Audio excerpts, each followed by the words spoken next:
Hello everyone, my name is Richard Garwan, and this is The Life of Juice WRLD. It's funny how the blessed ones have the most curses.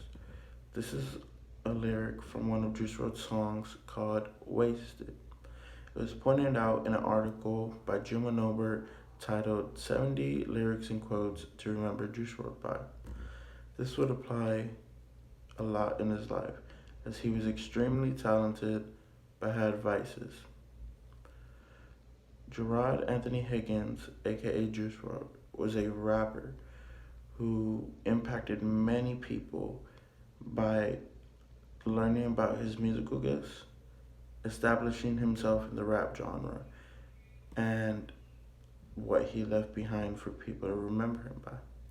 So let us begin about how he learned his musical gifts. His upbringing as a child played a huge part of how he formed himself. Gerard was born in Chicago, December 2nd, 1998. After he was born, his mom moved him out of Chicago proper to Homewood, a suburb outside of Chicago. His mom was very religious, as she did not allow Juice WRLD, aka Gerard Higgins, aka Juice WRLD, to listen to rap music because of the lyrics that they contained. Um, because so he developed a love for rock music instead, which would also play a big part in his music. Homewood High School is where he learned to play multiple instruments like piano, guitar, and even played trumpet in a school band. Then his cousins introduced him to the rap game. He mixed his love of rap music with his skill with piano, guitar, and started his musical persona, Juice WRLD. He started in high school posting freestyles on SoundCloud under the name Juice the Kid. At the same time, he would struggle with drug addiction, which would play a big part in his life and his music. He then changed his name to Juice WRLD.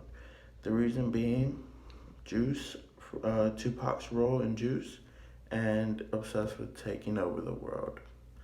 Juice WRLD would drop his EP 999 with his songs Lucid Dreams blowing up 6 times platinum and having 1.1 billion streams, and in 2018 he would sign with Interscope Records. He then would drop his debut album Goodbye and Good Riddance, which went fourth on the US charts and was streamed 2 billion times on Spotify.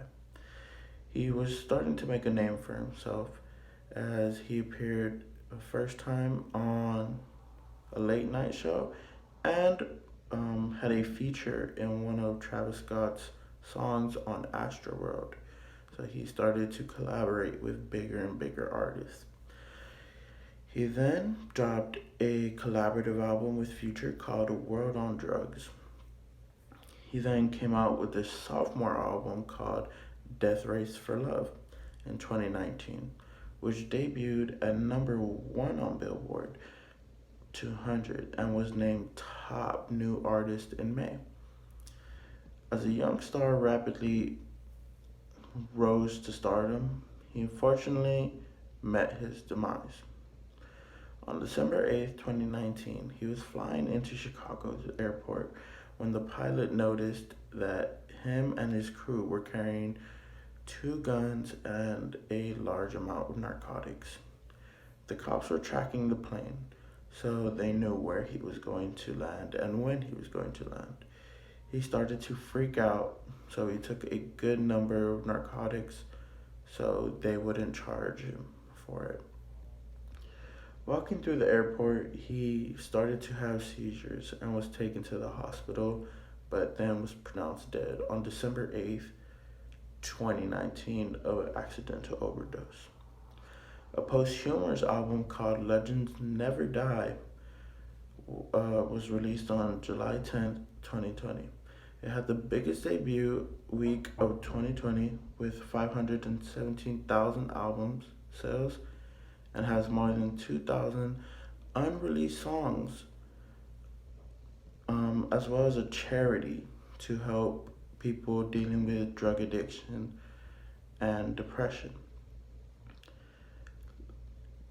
leaving a legacy of helping and healing people.